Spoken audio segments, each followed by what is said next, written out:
politiikasta ja muusta, niin mä ajattelin, että ainakin kaikki levyyhtiö väki koko ajan sanoo, että menee niin helvetin huonosti ilmeisesti levyyhtiömällä, koska musalla tuntuu menevän aika hyvin, koska tämmöisiäkin bändejä on olemassa, vai mitä?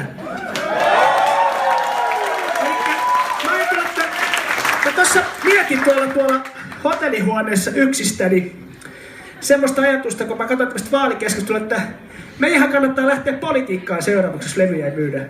Ajatelkaa, Vöyh-puolue! Hyviä sloganeita on jo, minä olen mies.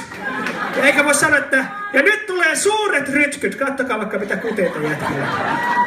Plus toinen mä ajattelin, että meillä on ihan varma slogani, millä me päästään ihan siis niin kuin hallitukseen asti. Koska aion henkilökohtaisesti luvata ihmisille ilmaiset drinkit baareihin. Mitä sanotte siihen? Ilmaiset juomat baareihin. Tällä me mennään läpi.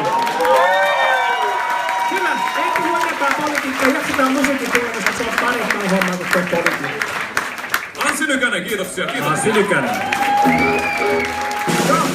Seuraava laulu kertoo mustavalkoisista linnuista.